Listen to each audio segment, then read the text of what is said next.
What is going on, Wolfpack Savage here? In today's video, we're gonna be doing something a little differently, and it may be a little bit of a dick move, but at the end of the day, it's just a video game, so nobody hate me. But in today's video, I'm gonna be spectating some random players. However, instead of killing myself off the bat and spectating a whole random team, I'm actually gonna join up on a full 4-man squad. Then I'm going to die on purpose. That way I can spectate my team and see how my team kind of reacts to me dying really fast, and also how they change their gameplay based off the fact that they're now down a person pretty much the entire game. But before we get into the video, if you haven't already, make sure you subscribe to the channel, join the Wolfpack today. We are on a quest to hit 100,000 subscribers, so make sure you guys click that subscribe button. Also, let's get this video to 1,500 likes. And as always, if you guys are tired of playing randoms and you want to actually find some teammates that are a little bit more confident and actually have a microphone, make sure you join our Discord community of over 9,000 members and utilize the looking for groups pages to your advantage.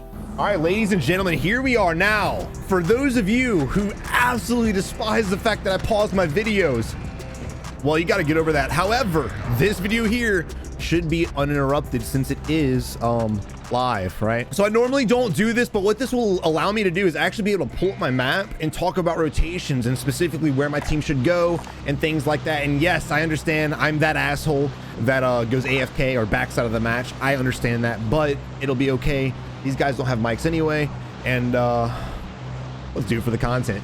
But just like we always do, we're gonna die an honorable death and absolutely enjoy every second of it for sure. It's gonna be fun. I'm looking forward to it. We've never done this before. All right, so now here we are spectating my squad, and at least they're together, so I'll give them that. They do have a scavenger objective, which is awesome. Hey guys, don't buy me back. My mom's yelling at me. 1 second. All right, so hopefully they will not buy me back now, but they are doing the scavenger objective. So what they need to do right now is just get the money, get their loadout, and roll out, right? They're in a pretty good spot. There's a helicopter kind of dicking around at the top. I really wouldn't worry too much about them. He may have dropped off some squad mates on the roof, so kind of play as if that were the case. Again, you can't really predict everything that's happening, but you can kind of reasonably deduct what may actually take place. And the fact that the helicopter's up there, there's the guy on top of the rooftop. If you look right here, and he's above, and you can see because of the arrow, he just took our teammate out. So it does actually look like the chopper did drop some people off on the rooftop and then park their chopper over there. But now we are down to 2 team members, and unfortunately Blue has dove away from us and gone to promenade by himself. Again, not a huge deal, but we do need to finish getting the scavenger objective above us, especially since we know there's a team already on the rooftop. Make sure you grab that orange box right that, okay? You see an orange box, guys, grab it. I guess he likes the blue boxes, doesn't really care about the orange. Now, guys, if you didn't know, the orange boxes will give you better shit than the normal blue crates. But I don't think this guy realizes it because he's going for every supply box there is. Meanwhile, his teammates are just getting picked one at a time. And that's just bad teamwork right there. But I will say, the benefit to it is he got the last scavenger as all his teammates died. So if they win their gulag, they actually come back with more money. If he would have got that scavenger objective, that last one, before his teammates died, then they would have had that money died and lost it all. So it kind of worked out. I don't think it was planned that way, but it did end up working out. But we do have an opportunity to get our loadout. Because it's so busy around here, I may not actually get my loadout in this area. I probably would not. There seems to be 1, maybe even 2 teams. We have the most wanted bounty on the rooftop and the guys with the helicopter. He bought me back. Oh God, he bought me back. What do I do? What do I do? Oh, this is awkward. All right, so we went ahead and died again. And my teammate is going down. The purple went down there and just meleeed the shit out of him. But unfortunately, it looks like that's going to be it for our squad. Never mind, green's in the gulag. But like I was saying, guys, you want to make sure you're grabbing the crates and make sure you grab your loadout as fast as possible. We should have all been together. We should have all fought that team on top of the roof together. But instead, because people were separated on the squad, it just didn't really work out the way it should have. Now let's see how I love the crossbow. I really wish they would just bring like the ability to have crossbows only in this game. No! Oh, you're gonna get punched out. You're dead.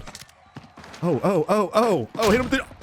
But like I was saying also, guys, deductive reasoning. You guys just need to kind of come up with a plan for the enemy. So like we were talking about of the guys landing on the rooftop and dropping people off along that train station rooftop as well. The reason why I knew that, I don't really know that 100%, but the reason why I thought that is who the hell else would fly a helicopter around and around and around and around when no one's really shooting, no one's really fighting. And that just led me to believe that's why the helicopter had dropped off an enemy, and then he ended up parking on the other side, and they just basically came through and squad wiped us one at a time. But here we are again, spectating green, and it looks like he's got a most wanted objective marked, and that's fine. But you want to grab it and get it done as fast as possible. Gather some good guns. We got a shotty. He should have picked up an AR, maybe an LMG, even an SMG or a pistol. Unfortunately, all my sneak shaker cup bottles are dirty, and I have like 30 of them, so that's on me. So we just drink out a water bottle. We thugging it today, boys. All right, helicopter behind us. And they're going full balls to the wall. You can almost 100% guess that people have bailed at the chopper and they're coming in. And there's nothing really you can really do at that point. But I mean, again, that was just a position where he's by himself, and he just got waxed. All right, but here we are spectating a whole other team finally, and they're doing the flag objectives, which is awesome. They have a helicopter. They don't have their loadout yet. They should definitely probably get that. They already have enough money to buy it. Now they can buy 30 of them if they wanted to, but they need to get their shit. Again, there's 85 people left in the game. A rule of thumb, I always like to have my loadout 110, 120 players left, but at bare minimum 100 players. These guys are definitely behind that curve for sure. They have a chopper, they have a buy station. They're trying to figure out how to get back on the roof to their helicopter right now. Relatively easy. There you go. All right, perfect. But then you get to the buy station. Go for the flags. Awesome, absolutely. Here, let's see what the other team's rocking. Maybe, okay, it was just that guy didn't have his buy. Never mind. I take back everything I just said for the past 30 minutes, but I do want you guys to know we're sitting on 1 kill as a squad right now. We have 1 kill. There's no reason why you shouldn't be able to do the flag objectives and get kills at the same time. All right, he goes down like a fucking brick. So we've got people shooting at us clearly, and we're just flying over them, not really wanting to fight. They took out 2 of our teammates while they're still in the helicopter. Guys, if you're getting shot at, he should have bailed back on top of blue roof, dropped everybody off, and then we would have the height advantage and be able to get the fights. Unfortunately, purple is running, so we're going to switch over to orange, who has a great angle. This is where he should be originally, and I love the fact that he's pinging the enemies, and instead of shooting the ones far away that he doesn't have an angle on, he's kind of tracking everything and pinging it, waiting until he has an opportunity to get it down. But it does look like that squad is heading towards our boy, and unfortunately for us, this squad needs to get out of here. We have a minute before the gas pushes us in. However, we do have enough money to get our teammates back. So if we can wait a little bit long for these guys to get out of this area, we could safely buy our teammates back. Unfortunately, we're getting shot at now. I'm not sure if that was behind us. It looked like it was, or if it was in front of us. But that squad doesn't look like they're moving up that buy station, so we're gonna have to throw an audible, hopefully get to this vehicle without dying, and get safe and get to a buy station. The only problem with this area here is I still probably would bet there's a squad along this edge, either that buy station or someone camping inside quarry buildings. Remember, quarry, especially on the edge of the circle, is usually a very prominent spot. Any compounds, for that matter, that's on the edge of the circle is a very prominent spot, so you want to make sure you're kind of looking around. He's just beelining right for the four-wheeler. He's not scanning right or left. So especially with the DMRs being as powerful they are, if someone was to bust out of a window or a door or even just walk around the building and see us, we would have no idea until we were already dead. All right, but now we got to get safe. So let's look at our team. All right, so let's look at our squad. Green's coming back in, blue's coming back in as well, and purple is on the ground level. Now, remember, we have this team over here that's probably going to be rotating in, so there's a huge chance that we're going to run into them, and la-di-da, lo and behold, there they are camping in this compound right here. And then our teammate Green might actually struggle getting his loadout if that's what he goes for. All right, I'm glad he didn't go there. Now, I don't know if these guys have comms or not. I would assume so. Either Green's paying massive attention to everything going on, and he saw that we were getting shot as we drove by the loadout, or he has comms saying, bro, don't come here, because that was definitely the play. All right, so now we're activating a flag. Blue's off by himself. The problem I have with Blue being off by himself is the fact that, well, he's by himself, and we know there's a 3-man over here. I didn't see a full 4-man earlier when we were fighting, but I know there's a 3-man, and we still know that they're here because they just shot at orange, right? There's a guy bailing in over here. Unfortunately, because the game's live, I don't have a mouse cursor, so I can't really point at shit. So if I say over here, I'm sorry. It's bad call outs. All right, but my man came back this way to risk it for his loot. Probably a little too ballsy for me. I'm not gonna lie, I probably wouldn't have done that. I would have thugged it out with my teammates because, as you see, they just finished another flag. There's a buy station near them, and they have plenty of money. So I don't really think the risk was worth the reward. Yes, we did get our shit back, But if we end up dying coming here or dying heading back, at what cost was it actually worth? Not to mention we have zone coming in right now. We need to get safe. Again, you want to get back to your teammates. You want to get back there. Now let's see what the team's doing. It looks like they're going to try to pinch the enemies. Blue's over here marking the enemies. Let's see if it swaps characters anytime today. Thank you. All right, but still we're sitting on no kills. We literally have no kills right now. 1 kill, still at 1 kill. So 100 players have died. We do have our shit, which is cool. We do have a pretty decent position, which is also cool. But it's still, we're lacking kills. He still broke his plate, bro. But remember, these guys are still nearby. You don't know where they're at. And once you shoot their claymore, guess what? If they're close, they're probably going to divert back in this direction and then gatekeep us. I thought initially that they were going to try to pinch the enemy, but it looked like they were just trying to pinch the loadout drop and get their ghost class. They really didn't give a shit about the enemy or what blue was pinging. All right, now let's talk about position, how to rotate in. We have a little bit of a cheat code right now because we know where the next 2 circles are going to be. So let's talk about the route that you want to go in order to get a lot of kills and or rotate safely. I always tell you guys, don't play the edge of the gas, and that always stands true unless it's the end of the game. Once it gets to about this circle, maybe even the next one, then you can kind of slow it down and play the edge, because the last thing you're going to do is throw yourself out in the open, get in the middle of the circle, end up getting shot from 19 different directions. But right now we have a pretty decent spot. They could go to this buy station. It is a nice high ground. It is a nice vantage point. And also a lot of players still believe in the pinwheel theory. So a lot of players will probably come in this area. There's a buy station here and a buy station here. You can almost guarantee there's going to be a team at one of these locations. So definitely make your way over here. See if you can clean up any kills, kind of scan around the area. And then once the circle rotates back in, you can kindly make your way down to this compound. I don't like fighting TV station. I don't think it's a very worth fight in the first place. Too many places for people to hide, too many places for people to camp, making it extremely difficult for us to push them. For example, the roof. If you have to climb up that ladder and they're laying prone watching the ladder, what are you going to do? You can't do much of shit. But I do like this compound right here because it's usually pretty popping. Not to mention, if we go ahead and pre-rotate this area, we can gatekeep anybody coming from TV station, anybody coming from this area, this area, this area, or even stadium, because once stadium gets pushed out, we'll have an angle on that as well. So let's talk about the thing I don't want them to do. It looks like they're going to do. They're going stadium. Now, why in the hell would they go stadium? Looking at the next circle, not this one, but the one that they have discovered. Looking at this circle, what do you guys think is going to happen? I'm gonna tell you what's gonna happen. The circle, the one after this yellow one, is gonna land somewhere in this area. I don't know if it's gonna be completely on this side, but it's definitely gonna favor this spot. That's just pure guessing. I highly doubt the next circle is gonna hug stadium, which means what? Which means eventually, if you're camping stadium, you're going to have to push out across this long open ass field, and it's just very dangerous. Again, with people in fire station, with people in downtown, with people at this compound, this is just a very bad play. I always recommend to avoid stadium once you're mid or late game, unless the circle is favoring stadium, and it is not. All right, but enough time on the map. Here we are. Clearing stadium. Now, there is no tactic to clear stadium. It is what it is. This is probably one of the most camped up spots in the game. There's so many different floors, so many different tunnels. Hell yeah.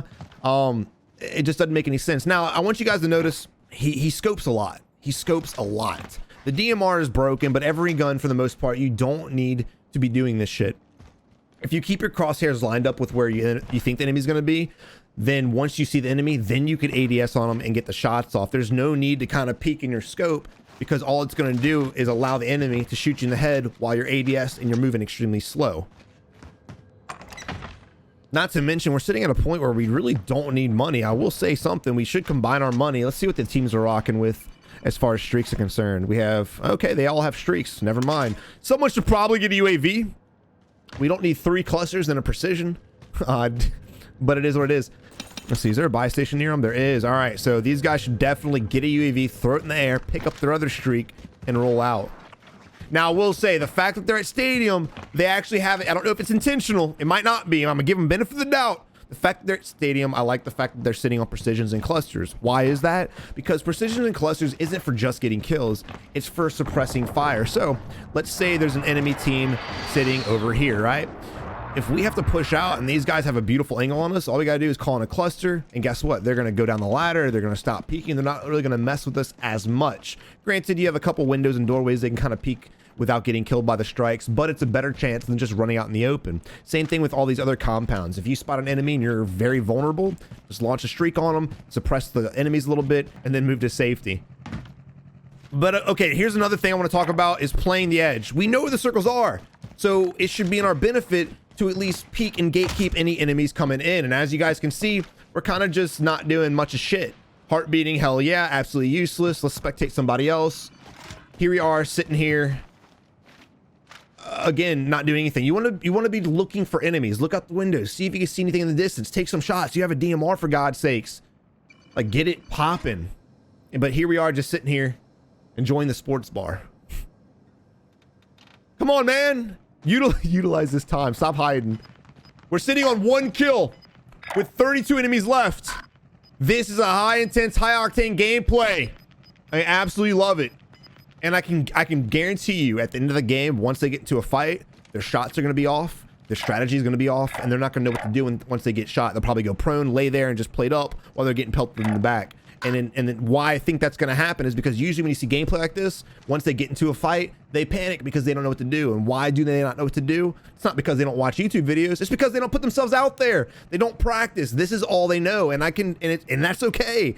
You know, every battle royale player, every gamer that first gets into games like this, we play passive, we play scared. Everyone's done it. Every single person that you've watched, every single pro, their first time in a shooter, they're like, oh shit, what do I do? So I know it's instinct, but this is an instinct. You gotta stop this crap.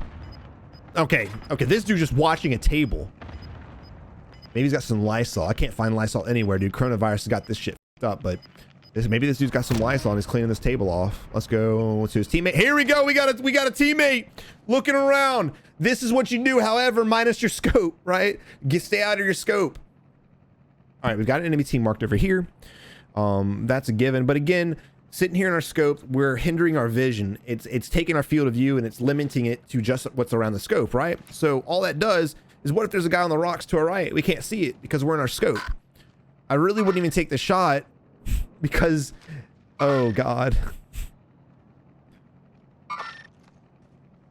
I do respect the fact that he's pinging enemies and he's trying. Meanwhile, his squad mates are just...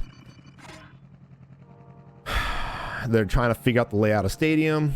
I guess he's learning. This dude's just watching his teammate wax the table. And here we are watching an 18-wheeler. Sick. So I will give Jeffries this. At least he's out here trying to do something. Now, let's talk about the circle, my predictions again. So I like to split the circle by an opening. This street I would use as my opening. I would say to myself, the circle's not going to finish in this area. It's probably going to dive down to the majority.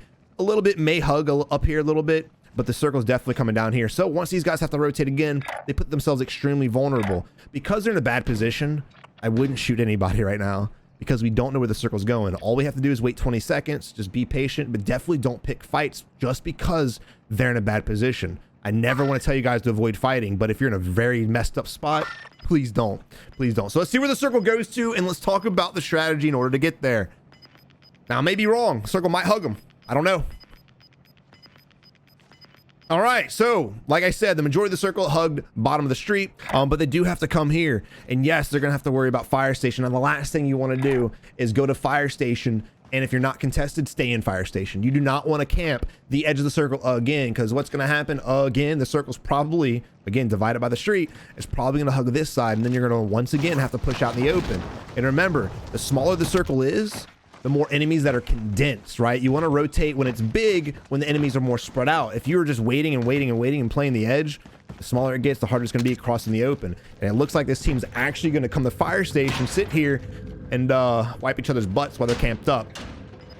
Bad strategy. Here we go, closing the doors. Yep, that's basic camper 101 right there. Close all the damn doors. All right, so if you do camp a building like this, you want somebody at different angles. You want one of us to hold this way. You want purple to watch the back way, which is exactly what it looks like he's doing. Maybe a teammate on top of the rooftop as well. And then if you're really feeling ballsy, a guy in the tower. Tower's a pretty safe spot for the most part. If you go down, your teammate just crawls up there. So it's really not a bad idea. But the last thing you want to do is sit here like this, with your head just posted against the window, because all that's going to happen is this: anybody in this game is half-ass decent with a DMR, a sniper rifle, a kilo, whatever, you're going to get beamed relatively fast, and it's going to be wasting your plates. Yes, you will get res because you are resable, but again, you're wasting your plates, so I definitely do not recommend it. Now again, I think the circle is going to rotate somewhere in this area. It might not. but judging by how circles have been rotating and judging by, again, splitting the circle, I guess I would say in half with the street, I would assume that the next circle is going to come here.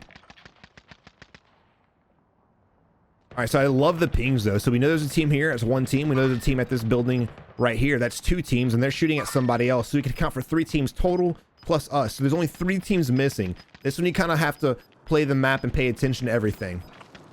Oh, hey, didn't do too bad. All right, the circle kind of somewhat favors us. Yes, we will have to move out and get safe, but these tents is a pretty decent area. The only problem I have with fighting tents is you will have to worry about these guys on the rooftop, as well as all these little cubbies of people that are going to be rotating out of downtown. So tents is probably where this team is going to RIP if they do rotate there. I would say I would rotate to the buildings over here, maybe gas station area. I probably would go gas station, gatekeep these assholes, kill them all first, and then by the time you're finished fighting those assholes at bank, you're probably down to 4 teams and you can kind of play it from there. But let's see what happens. They're actually rotating tents. That was just delayed reaction time. He should have shot way sooner than that. That guy never should have had the ability to get off that ledge without us blowing him away. All right, like I said, this could be a hard area. Now, I don't like the fact they're playing the wall. I'd rather be in the tents in this. Yes, you do run the risk of getting third party or pinching yourselves, but the fact that we're on the wall, we're gonna have to fight other teammates coming across or other enemies coming across because we already marked the team at bank. And again, pay attention to the mini map. We see that we saw there was a guy that popped up right in this area. All we had to do was peek this ledge and get the kill. And I want you to notice how far back he was from this as cover. He should have been hugging the staircase, utilizing that little tilt as cover, but instead he's far back in the middle of the street. Makes it very easy to get killed. And here we are, kind of focused on this building with our entire south side, which is the tent area, exposed. Jeffries is about to push in by himself. We're pushing back across now. I said to come gas station originally. However, the circle has now changed its position and not favored it at all. So the fact that he ran across the street to get here was crazy because he's just gonna have to run back across. Do not waste the precision right now. Do not waste that precision. That precision can come in clutch.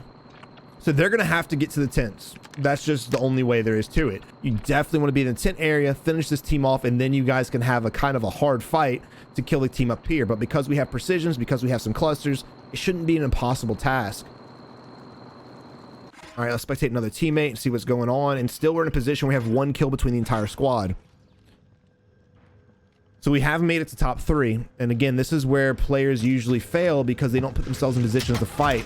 Once fighting is necessary to win, that's when they usually, you know, aren't able to pull it off. So again, trapping ourselves in a tent, we need to be kind of looking around the area. Utilize concealment to your advantage for sure, but you want to keep your eyes on everything. The last thing you want to happen is an enemy sitting right next to you, completely vulnerable, and instead of you peeking to see him, you end up running away later on in the fight and you get shot in the back. That was a waste of a concussion as well. All right, so no one is in tents, lo and behold. I don't know how the hell that happened. But there are two enemies sitting here fighting. All right, now it's a 3v1. This team may actually win. Holy shit. Ladies and gentlemen, it's a 3v1 situation. There's a team to our south-hand side for sure. Enemy is hopping in the vehicle and absolutely gets blown away. I'm gonna be honest. I would not have bet this team would win. All right, let's talk about what happened a little bit, right? So I didn't pause the video at all, so we never really got to highlight a lot of the things going on in the game. But I think we did a relatively decent job of pointing out the mistakes that were being made. The end, right? The end. I thought for sure this team was screwed. There's no way in hell this team should have won, and they shouldn't have, honestly. The thing where the enemies messed up is the guys on the rooftop never were peeking the roof. They sat up there hiding the whole time. They peeked once or twice, but they didn't want to fight at all. And the moment that our player pushed across the gas station, then he was able to push back. That was a perfect opportunity for the team on the rooftop to get a pick. If you're going to be camping a roof at the end of the game, there's no hate to you. Once it's in-game circles, all camping and all that shit goes out the window because you sometimes have to slow down your gameplay in order to win the game. So the guys on the roof should have been peeking it, looking around, peeking it, looking around, but never taking their eyes off the map for more than a couple seconds. They missed out on so many kills and so many people pushing across the street. It's absolutely insane. The team on the rooftop should have won the game. They really should have. But because they played it wrong, the team that we were spectating that was playing so slow, I think they ended up getting 3 kills at the end of the game. They were able to win. But I really hope you enjoyed the video. If you did, please let me know in the comment section below your honest opinion on this video and how I did it. But as always, subscribe to the channel, leave a like on the video. Let's get this video to 1,500 likes. And as always, you have a good one. And until next time, good luck in Warzone. Thank you for watching. I really hope you enjoyed the video. If you did, check out one of these 2 bangers right here. And as always, subscribe by clicking that icon right there. You have a good one. Until next time, keep on improving.